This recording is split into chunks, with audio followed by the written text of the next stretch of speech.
Raise your fist together. I am somebody. I may be poor, but I am somebody. Red and yellow, brown, black, and white. We're all precious in God's sight. Everybody is somebody. Stop the violence. Save the children. Stop bullying. Save the children. Hold your head high. Stick your chest out. You can make it. Keep hope alive. Keep hope alive. Keep hope alive. Hi, I'm Dr. Sonia Whitaker, National Education Policy Director for Push for Excellence. And on behalf of the Rainbow Push Coalition, we'd like to thank you so much for joining us here on our Saturday morning forum. We also want to thank Word Network for bringing you to us and us to you. And at the same time, we recognize that many of you are also watching us on Facebook Live. If you're doing so, we want you to be sure to like our page. And for the many of you who are watching us on YouTube, we'd like to ask that you subscribe to our page so that you can gain immediate access to all of the content we have to share with you. And speaking of content, we can't do this without you. We need your financial support, and we have made it very easy for you to give. In fact, we're giving you 3 different options. You can simply pick up that cell phone of yours and hold it to the QR code on the screen and give right on the spot.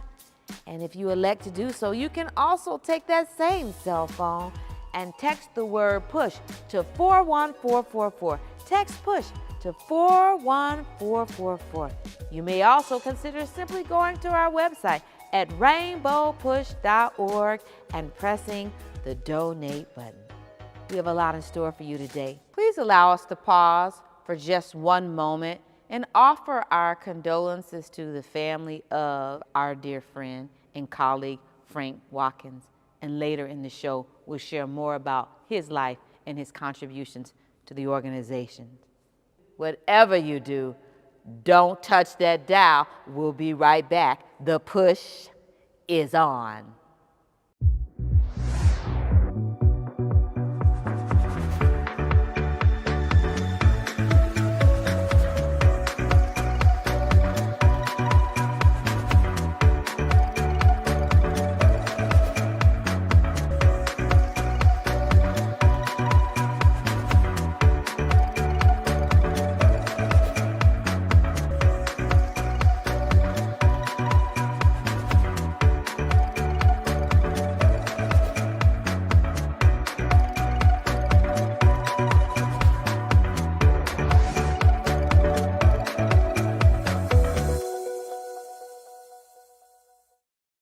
President, thank you for being here today. This week, 10 years ago, we heard that the president of Gambia was going to kill by firing squad 40 people. We decided to embark on a mission to try to kill them, not kill them, let them go free. And James Gomez was our International Affairs Director from the Gambia, who was a home Gambia for him. It was also a very painful journey for all of us. 2 men, Tamir and Brother Amadou Jana, were scheduled to be killed as well for violating the rules of an autocrat, really. And so we want to thank God for your presence today. Yes. Thank you, sir. For your presence and for allowing us the privilege to be able to serve you in this way. What's life been like for you the last 10 years? Well, I'm very grateful indeed. It's been a very fruitful journey. Since my release, I've been involved in promoting human rights and fighting for democracy in the Gambia, and also taking care of my family. And I rarely get so emotional, but you don't know what you did for us. Because we could have been executed, we could have been killed, poisoned. Jammeh doesn't play with his political opponents, people he saw as being threats to his regime. So for you to come and save our lives is a very great indeed. We're very grateful, ever grateful, and pray that you live much longer and continue your crusade. I've known you since 1984. I came here in 1983. When you were running for president, you came to Knoxville College, on the Knoxville College campus. And I remember chanting, "Run, Jesse, run." And I didn't know it's that Jesse Jackson who's going to save my life. So I'm very grateful indeed. Thank you very much, my friend. Thank I you. want you to explain to people what was life like in the government when we got there. What was life like? Well, just my case itself tells you a whole lot about the political situation. I just printed 100 T-shirts and distributed them with an end to dictatorship now. And for that, I was tried and convicted of treason and sedition and given a life sentence. I had never had anything to do with violence. I'm an advocate of non-violence. And people disappeared regularly, even the president's own relatives. And freedom of expression was stifled, very tough prison conditions, and corruption was endemic. So life was very difficult. And then the president started embarking on executions. Before, people would just disappear, and then we all assumed that he did it, even though he would say otherwise. But he got bold enough to announce he was going to execute everyone on death row, about 40 people. And true to form, he started and executed 9 already. So it was a real dictatorship. So the real system, we have to say, third woman lives, huh? Yes. It was very difficult to lead a normal life in the Gambia under Jammeh. How long were you to be in jail? I was sentenced to spend, they said, life and 3 years. So, and now that works, but I ended up spending 15 months, and most of it in solitary confinement, not allowed family visitation. And it was tough even talking to my legal representative, my lawyer. So even access to medical care was a huge problem indeed. But I spent 15 We got months. there. We didn't realize how dire the situation was, James. We got there, you know, it was kind of typical negotiation, but it was a big deal. Yeah, it was a very big deal, and we were glad that you were able to take Gambia, a small country, very seriously, and people in the country continue to appreciate your effort in working to cool down the political temperature in the country on several occasions, even before we went there. And even after that, you continue to work to make sure that, you know, democracy and human rights is upheld in the country. It was new president now, right? There's a new president now, and, you know, we continue to advocate for development, fighting poverty, more human rights, and, advocating for a much To me, stronger Amadou's partner is now a police advisor, huh? Yes. Tamsir, who was also one of the people that you freed, is now back. He registered to run for president during the last time, and then he ended up backing the current president, and now he's back working as a police advisor for the president, and he sent his regards. Long way being police advisor to being on death row. Well, yeah, the climate has changed. He's a police advisor, and as he mentioned, a presidential aspirant before. And I'm also part of the executive of the United Democratic Party. I'm head of media and communications for the largest opposition party in the Gambia. Who is the former president? Where is he now? He's still in exile in Equatorial Guinea, and efforts continue, led by a group called Jammeh to Justice. And there are lots of efforts going on to try to get him to face justice, yes. But it's not going to What did he be take out the country with him? What do I think? What did he take out the country with him? Well, he went with a whole lot of people. Some ended up coming back and have been able to get back into society, but he still has some of his closest associates, some family members with him in Equatorial Guinea. Well, they took lots of money with them, I understand. Oh yes, I understand he took millions and of course lots of vehicles, and he loaded the plane, you know, with people, vehicles, cash, everything. Maybe he impressed Trump. Yeah, well. Same thing, huh? Yeah, documents. He took documents along, I guess. Yeah. Let me say this, I think that African news not covered extensively enough in our country. This weekend there'll be a huge, maybe largest television crowd ever, Queen Elizabeth's funeral in London. And yet, while that is important, people living down in Africa who made her reign possible. Diamonds on the crown come from India, 19% of them, from Ghana, from the Gambia, from the Gold Coast. And so it seemed to me that on the one hand, we should adore the Queen, a woman who lived to be 96 years old, who was publicly, she represented the face of London, of England. But believe that the job was to maintain control over nations far beyond Britain. So James, how do we see the focus is on we adore the Queen, but not the empire? Well, it's a tale of two. It's a tale of two countries and stuff, and that is the situation that we have to grapple with in today's global village.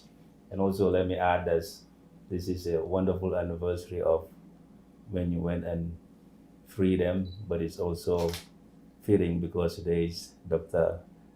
Janet's birthday. You freed me on my birthday. Yeah. You freed me on my birthday, so let me say this to you. Anytime I celebrate my birthday, I continue to express gratitude for you. You got me released on my birthday. You have a party? Invite me. This is the best birthday celebration for me. Well, the second best. The first was when you came to get me out, but this is the second best, coming here to see you and express gratitude for what you continue to do. It did start with me, I know. We're in Syria, Cuba, and lots of other countries. But we are very grateful. You wanted people to come back and say thank you. We brought equipment out of Syria. Yeah. We brought 20 people out of Cuba. Hi, I'm Dr. Sonia Whitaker, National Education Policy Director for Push for Excellence, and we're back. We're so excited to announce with you that we are prepared to launch the next event in our Critical Thinking series, and the topic of discussion will be, what about the national teacher crisis? A focus on this topic through an equity lens. Our esteemed group of panelists are prepared to talk with you about this topic from multiple perspectives. Reserve your spot. Don't lose your place. All you have to do to register for this free virtual event is visit pushexcel.org. The event is being held on October the 6th from 6:30 p.m. Central Standard Time to 8 o'clock p.m. Central Standard Time. Again, go to pushexcel.org and register for this free virtual event. Look forward to seeing you there. Push Excel's goal is to inspire students to strive for excellence in education in spite of personal, family, and community challenges that they might experience. How do we do this? By advocating for educational policies that guarantee equal funding for all students without regard to race or economic standing. By engaging parents, students, and teachers in pursuing high-quality education and striving for educational excellence at every level. And by forging partnerships with community-based and public sector stakeholders in education. Now, Push Excel is a national model program with the purpose of connecting principals, parents, popular personalities, and students in a bond, and to support students at every level on the educational ladder. Now, we want you to become a member of the Rainbow Push Coalition and Push Excel. Your annual membership can help us to change policies that impact students, colleges, and universities all around the country. So step up and sign up today. Membership is only $35, and if you're a student or a senior, $15. Just go to our website, rainbowpush.org, and push join to become a member or push donate to support the Push Excel program. You can also text the word Push Excel, that's PUSHEXCEL, to 41444 on your cell phone, and you can give us any amount that you feel comfortable giving or call us at 773-256-2775. Wherever you are, you can support us as we keep pushing for you. And remember to keep hope alive.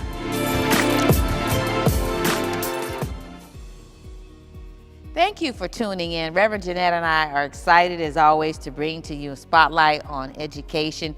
Our goal is to always keep you up to date with our thinking on those things that are happening in education that impact Black and brown children, as well as children experiencing the impact of poverty.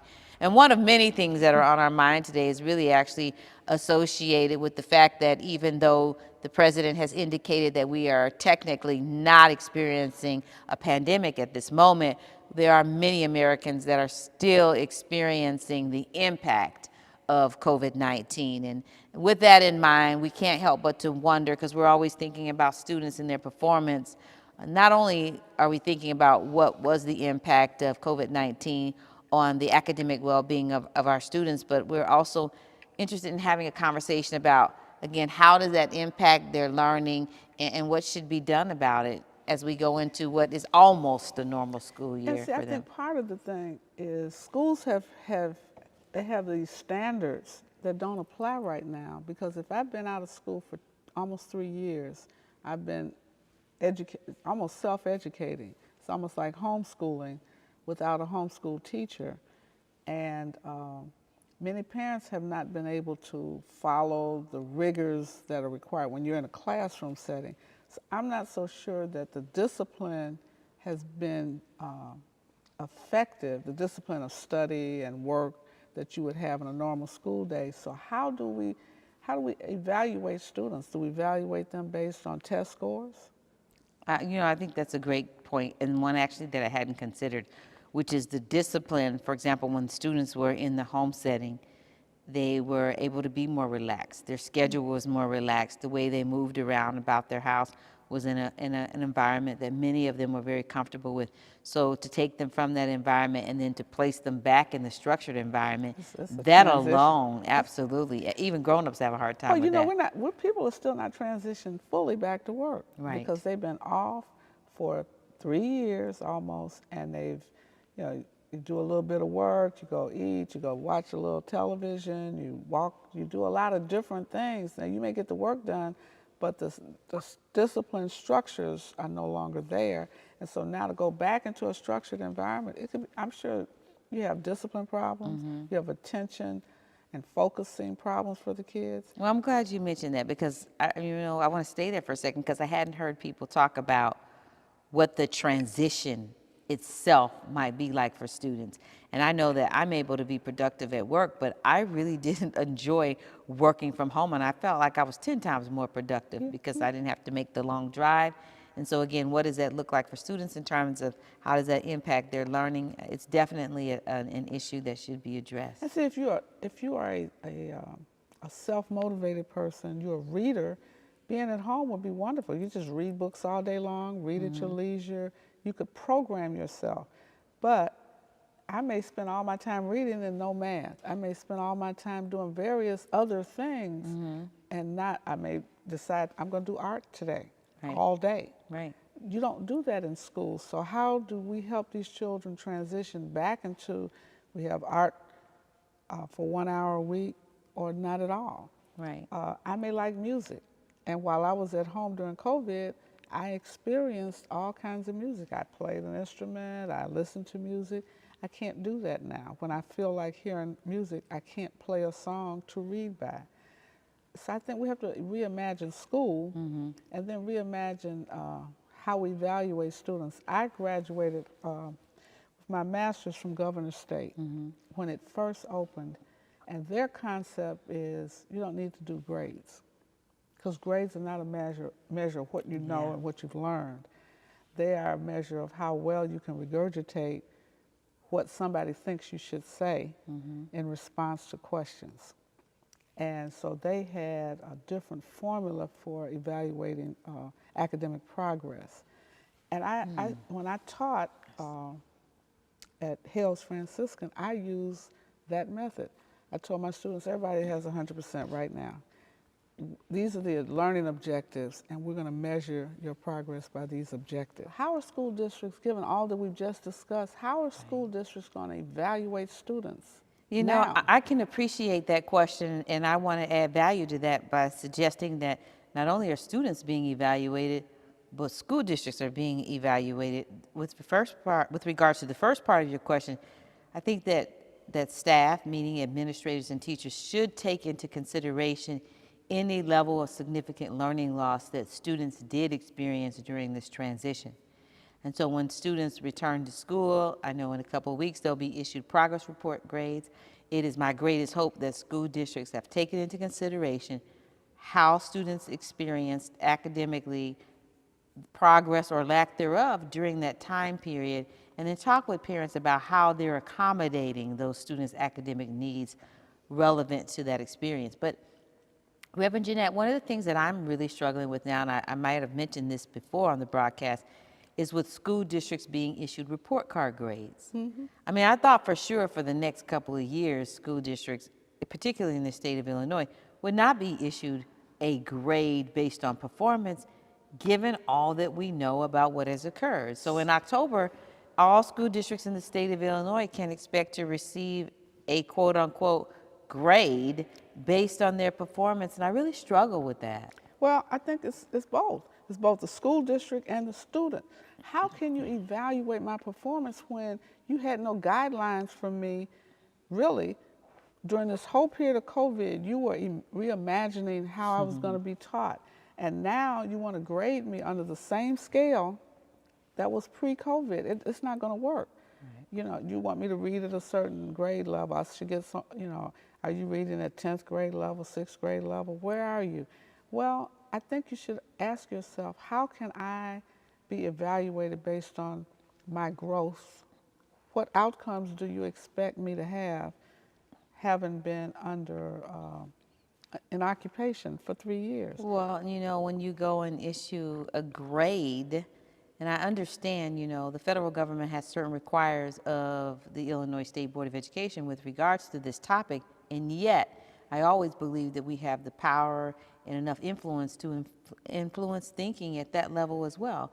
Where I'm going with this is to suggest that we already know what school districts, what do the students look like in the school districts that are not receiving the highest grades. It's not always because the teachers aren't doing an amazing job. The reality is resources and lack of exposure, sometimes not only for the students, but for the teachers as well. Well, then you got a problem. You're going to evaluate the school district, and I have a shortage of teachers. Exactly. So nice connection. How can I provide the same level of rigor, discipline, all of that now? Because I'm short. 1/3, 1/4, 50% of my teachers are no longer there. I'm using subs, I'm using replacements. And so there's been no continuity for 3 years. Gosh, that's such an important point Think you about just that. made. And now the students, they come back, they don't have Dr. Whitaker. She's gone, and I haven't seen any teacher that I'm familiar with for 3 years. Now I'm in a strange classroom with a new teacher. I don't know her. She doesn't may even be culturally different. And now I have all of that to deal with. I'm in 3rd grade.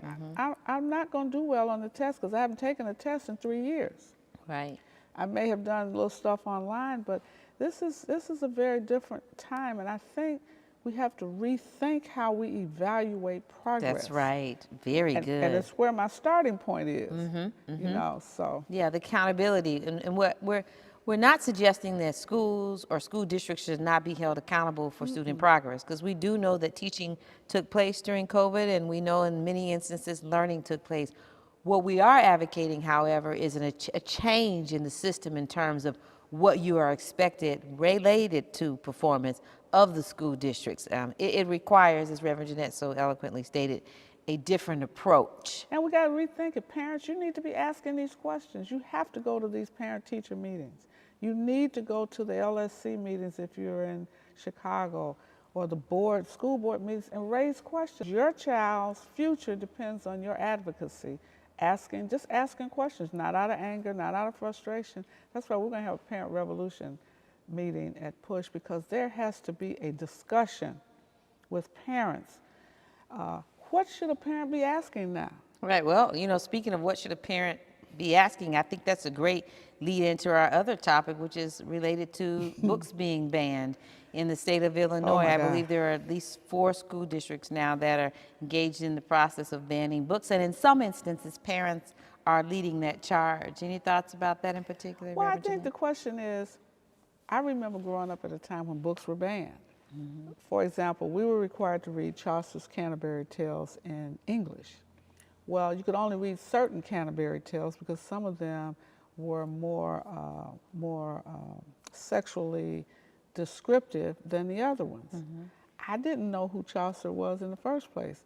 But when you tell a child you can't read the book, so all I did was I went to Crear Library to get all of Chaucer's Canterbury Tales, and then I understood how, in many instances, vulgar the language was, even in Old English. Right. Because Old English, you got to interpret it. One that a prelude with the draw, the short, all of that. That's Old English. But anyway, they banned that. Then they didn't want you to read the Scarlet Letter. So it's people making decisions about what is appropriate for students, and they're not always qualified to make the appropriate decision about what should be read at certain grade levels. And if you have a child that is an avid reader, it's hard to determine whether or not they are mature enough to understand the books that they're, some of these books are being banned based on gender, gender descriptions, gender discussions. Some of them are too graphic, like Chaucer was, for children in certain grade levels to really, they're not ready to understand them. Others are books that they're trying to ban about race and racism. Right.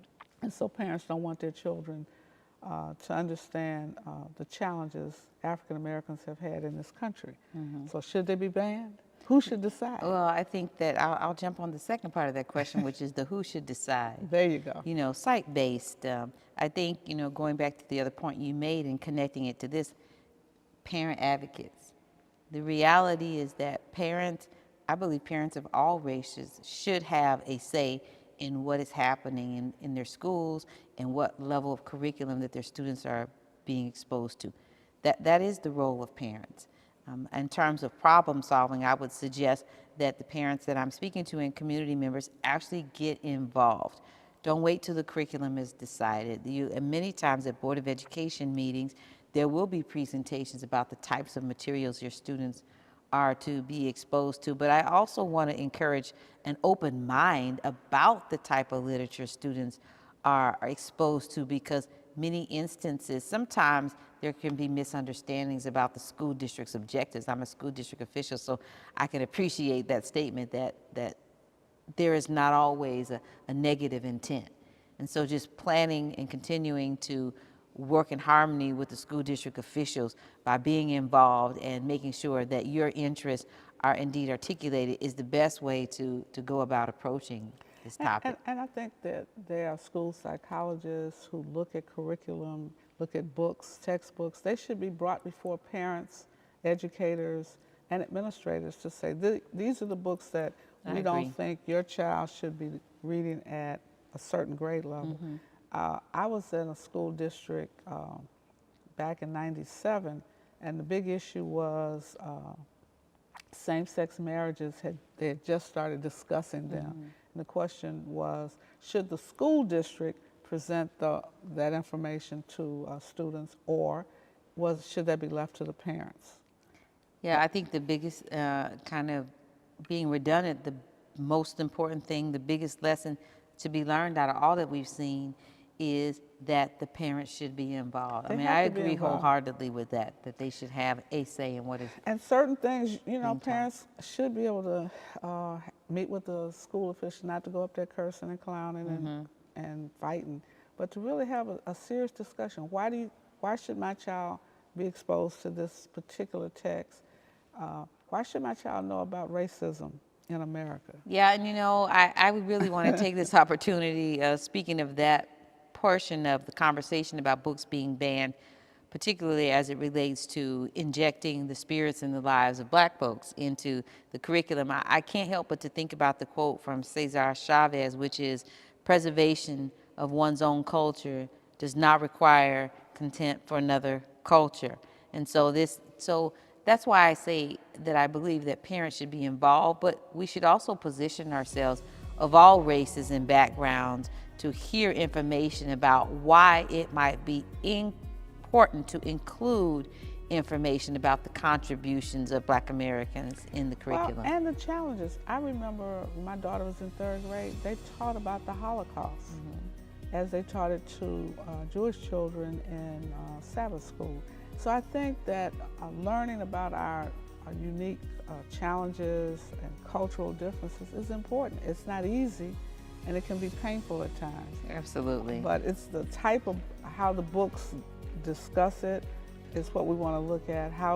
What kind of language do they use in the books so that it's not too expressive? And that's where parents can ask questions. Do you get to make the final decision? I think you ought to have input. Absolutely. And so there you have it. Reverend Jeanette and I spotlight on education. I totally agree with that. Parents, you call us if they're trying to ban some books or curriculum at your school. You call us if you have some questions or topics that you think we ought to look in and discuss and share with you. You call us at 773-373-3366. And whatever you do, do not touch that dial. The push is on, and keep hope alive. This is Bishop Tavis Grant, the Acting National Executive Director of the Rainbow Push Coalition. I want to thank you for joining our International Saturday Morning Forum. You know, the humanitarian efforts of Reverend Jesse Jackson span the globe.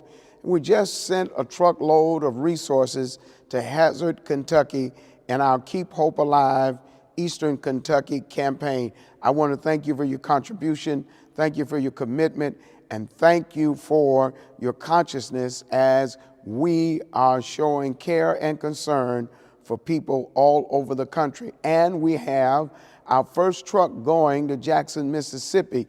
You know, I want to thank people who give. 2 weeks ago, Pastor James Meeks asked you to give, and Joyce B. Smith from Tinley Park responded. And Joyce, I want to thank you for your contribution because it is a part of Keep Hope Alive, Jackson, Mississippi. Now, we partnered with SEIU, AFL-CIO, the Chicago Teachers Union, and so many others to make this initiative a success.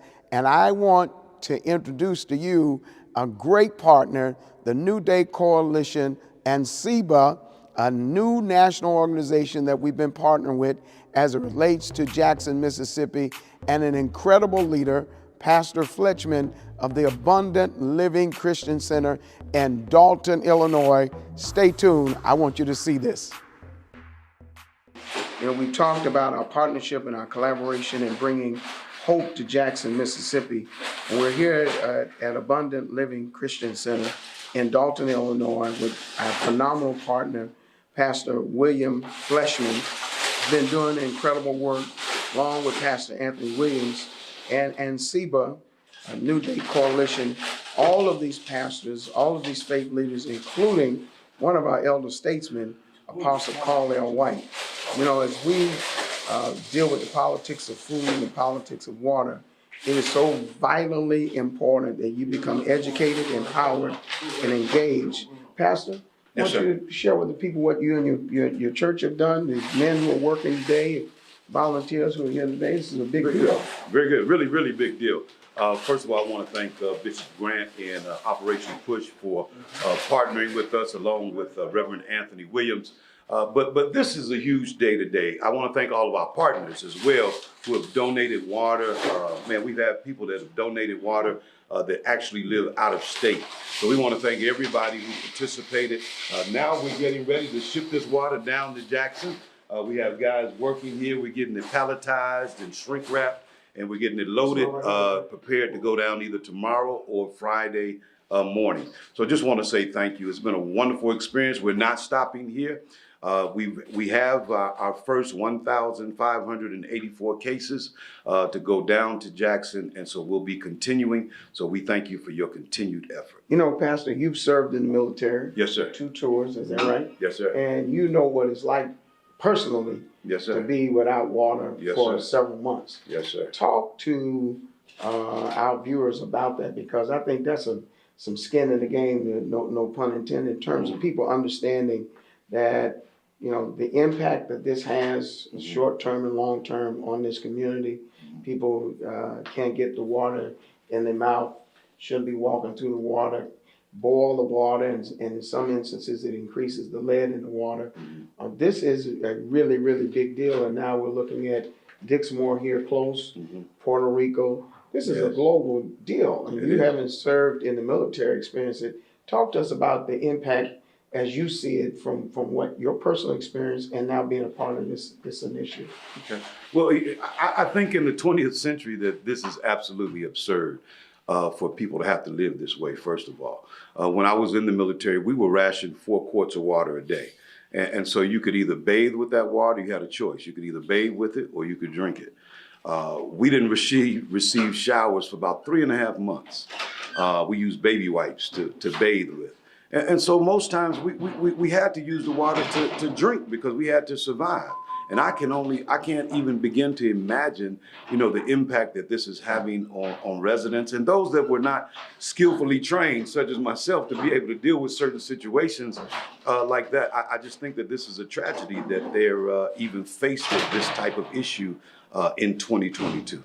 Now we've got another truck that's going to come after this truck. Yes, sir. And we're going to continue to send relief to them. Tell the audience how they can get in contact with you, your website, telephone number. Give them that information. All right, very good. Abundant Living Christian Center, we're receiving donations Monday through Sunday from 10 to 2, 14540 Lincoln Avenue in the village of Dalton. The number that you can call is 708-969-3371, 708-969-3371 if you'd like to donate. Now, we've had a lot of people who are just calling in to maybe Walmart or Waltz or Jewels.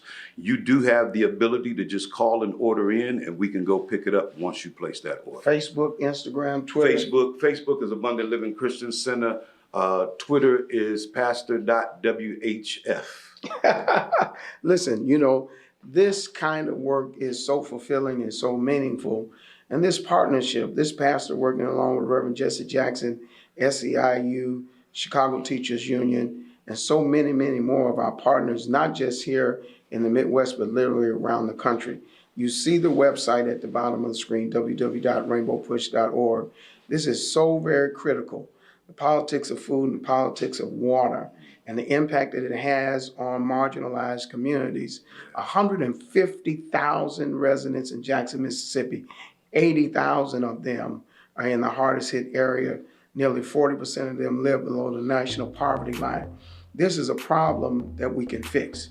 We can't fix it without your partnership and your participation. So I want to thank you on behalf of Reverend Jesse Jackson and help us keep hope alive.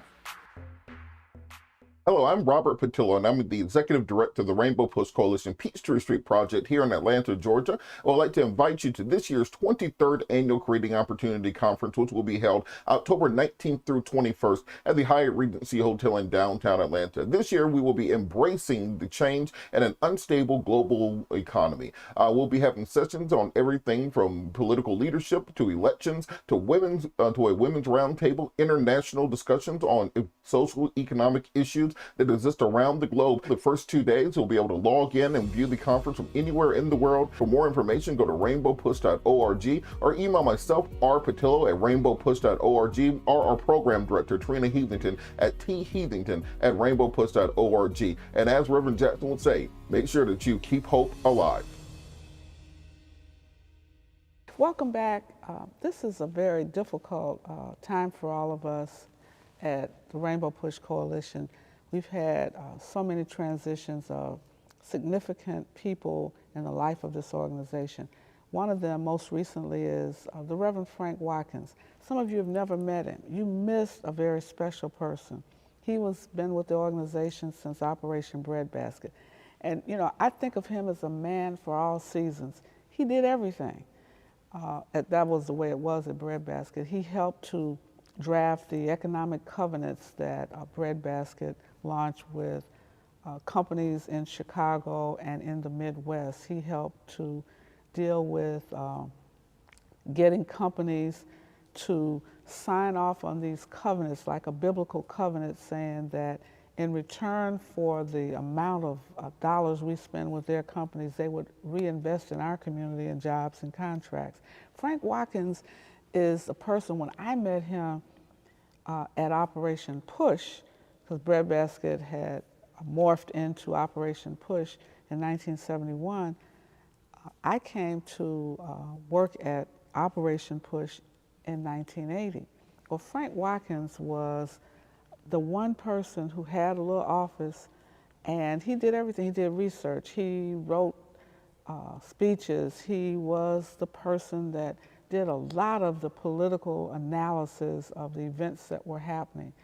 And later, I found out he was able to help edit a lot of Reverend Jackson's speeches.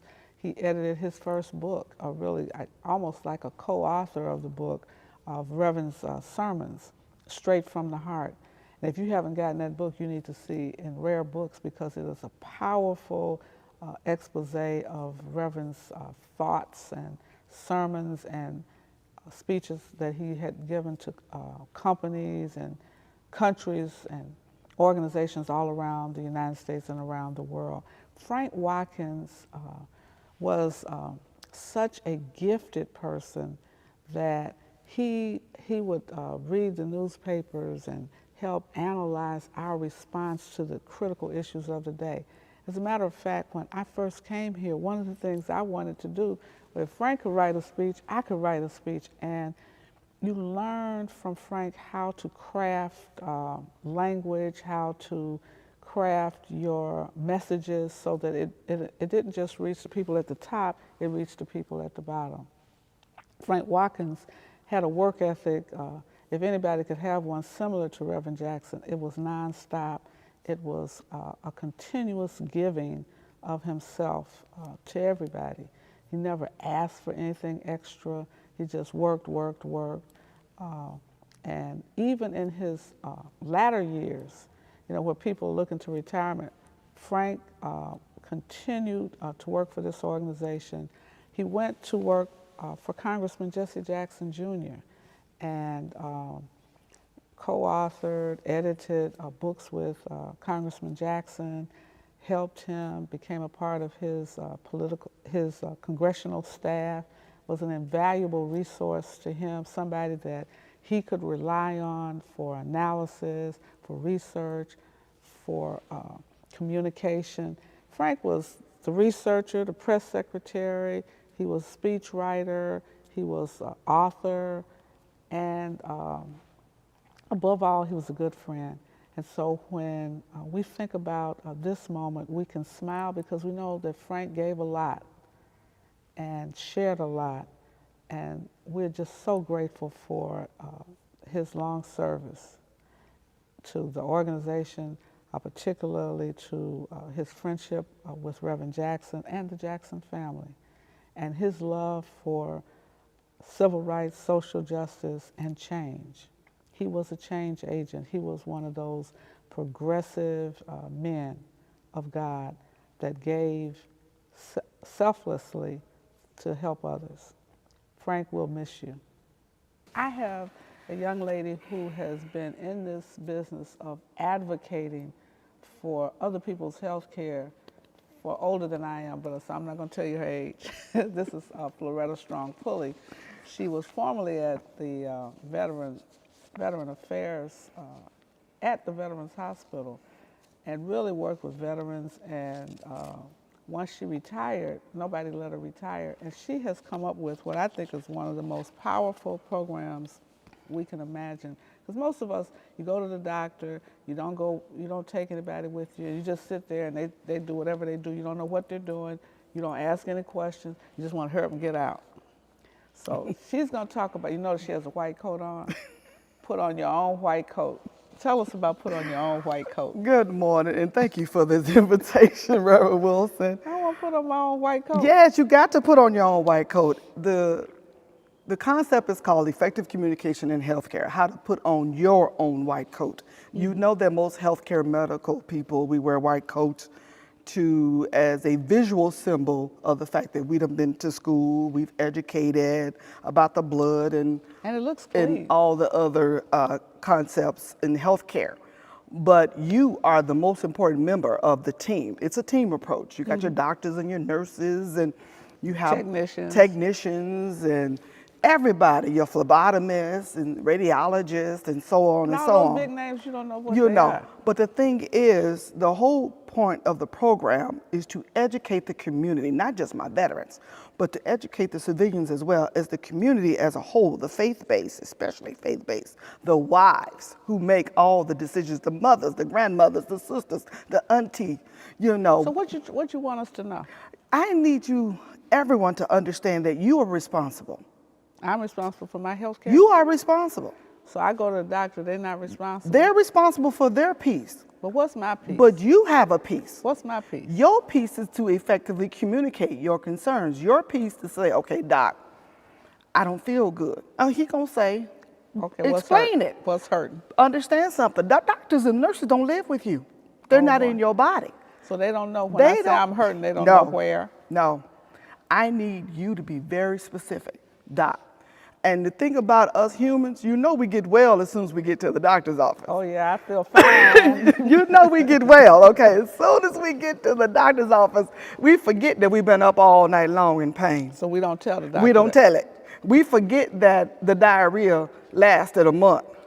We don't tell it. We forget. Or that we've been constipated for days. Exactly, or we've been constipated. We don't tell it that our eyes have been dimming and it's been going on for a while. We don't tell it that we started to sweat all of a sudden for no reason, because you ignored the fact that your doctor said you're pre-diabetic. We need to really stop saying that word pre-diabetic and just go and tell the truth, you're diabetic. Tell the truth about it.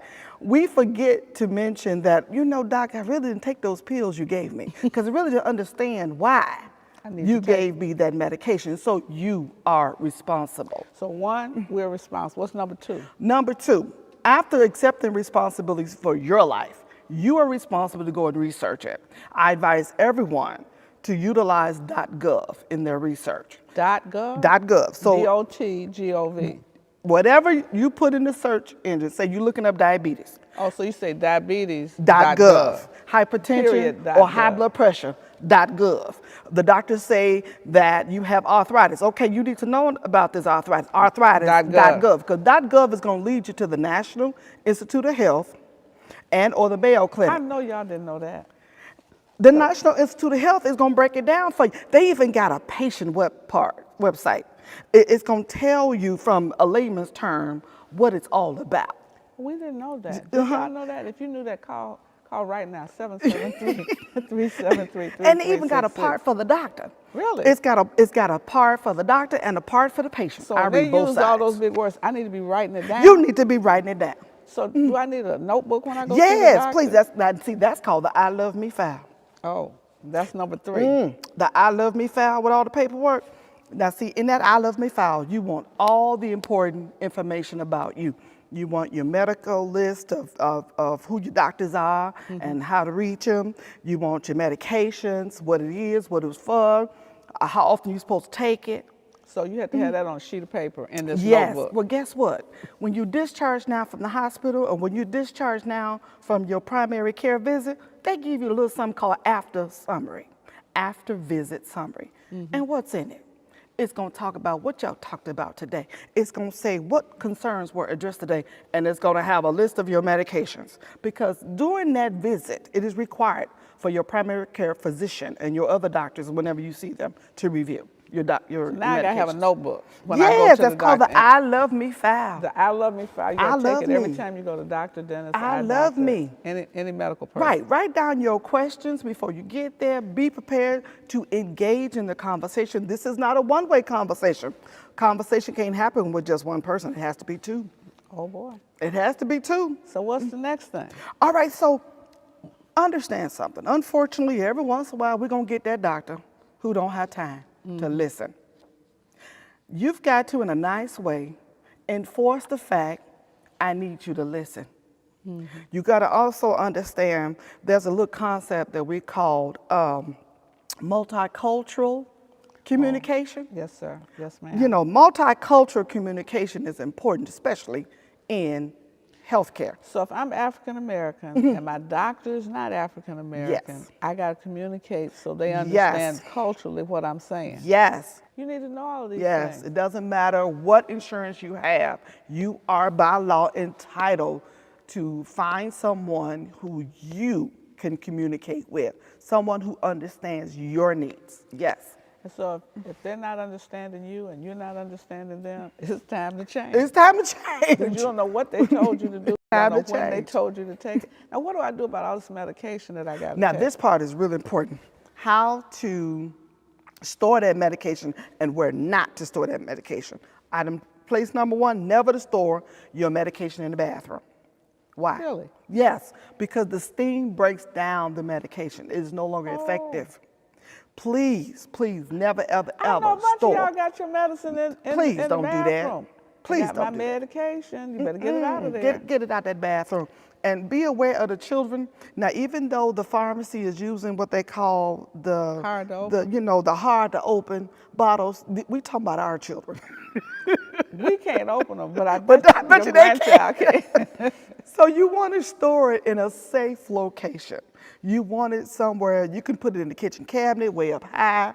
If you got small children, just be aware, do not leave the medication where the children can get to. For you diabetics out there on insulin, for anyone who's taking Ozempic, that's a needle. Anyone who's taking Trulicity, that's a needle. You can go to Walmart or any of those pharmaceutical companies and buy your little Sharps container. Do not use the plastic jug, milk jug. We stopped doing that because the needle can still poke through. Please do not put those needles directly into the garbage can. Oh my goodness. Be This is safe. Look, I know you're wondering, how can we have time with her? You can have her at your church, your organization. You just need to call her. How do they reach you? Because they're not going to remember this because they don't even See, have their this first is how grade, this don't have your works. notebook. If you need me, They do.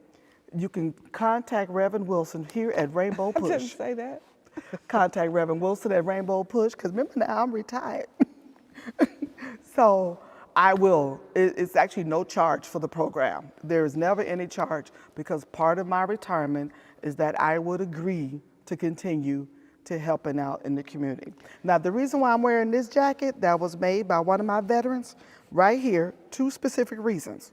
It has my full name. It says Floretta, even though Reverend Wilson and others have permission to call me Flo. But when you walk into that hospital, you are no longer Flo. You are Floretta. Your When they first name. address you, you are Floretta Strong Pulley. You are Jeanette Wilson, because your chart is not abbreviated. It is your full legal name. So the legal person of you just walked into that healthcare facility, okay? And the reason why over here it says pride versus purpose, you should have to tell my veterans. It didn't matter if it was a general, a colonel, or a commander, or a captain, or whatever. Please stop letting your pride defeat your purpose. My. Your pride defeating your purpose is why the graves are so full of people too soon. And so don't be too proud to say you need help and that you need the doctor to help you. So you have to tell the truth. You got to have your notebook. You got to be able to research. That's the most important thing. Don't have them use all those big words. Make them write it down. Print it, because you can't read the handwriting. Print But that's it. what them grandchildren is for. That's But what the next that means generation. should they take somebody with them? Please take a witness. Please, you elders, please take a witness. We started a program in the VA years ago because I started with the Spanish War, and the Spanish War is before World War I. So by me specializing in geriatric psychiatry, we're noticing all these elders coming to the doctors by themselves, and they don't understand what the doctors are saying. And nor do they Please take communicate. a witness. Yes. They just sit there. Please take a witness. You got to bring a witness. I had an elderly lady that was keeping my daughter, and so she had diabetes, and every night I'm calling 911 because her sugar was dropping. So she went to the doctor and said, "What did he say?" Nothing. She didn't say nothing. So I called the doctor. I said, I think you probably need to adjust her medication because she's not eating. Are you a doctor? I said, no, ma'am, but what I can tell you is you didn't ask her how much she's eating. She's not eating the same amount of food. And every night I'm doing 911 or that's dangerous. Trying to bring her around. I can't keep doing that. Adjust her medication, but also ask her how she's eating. Because I'm watching her. You're not. The other You're thing, looking for your notebook? That's all right. The other thing I would like to advise everyone is to Dollar Tree and other stores, they sell those calendars. There's a real thin calendar where the boxes are a nice size. If you are required to take your vitals every day, your vitals consist of your temperature, your blood pressure, and your sugars. Write it down. Data is important in healthcare. We need to be able to see how your sugars look at home. We need to be able to see how your pressures and your blood pressures look at home. And we need to see. And are you eating 3 meals, 2 meals? Yes. How much are you eating every day? You can't. I'd ask her, did you tell the doctor? No, she don't need to know. Yes. Yes. They do. You gonna come back and share some more information? I would love to come back and share some additional I don't know why you information. keep laughing. You got the information. So if you need to have put on your white coat at your church, your organization, you want to call her. If you want her back, I need you to call 773-373-3366. 373-3366, Freedom, on your cell phone, telephone, and we're going to have you back. Thank you so much. Thank you. This is great. Basic Healthcare 101.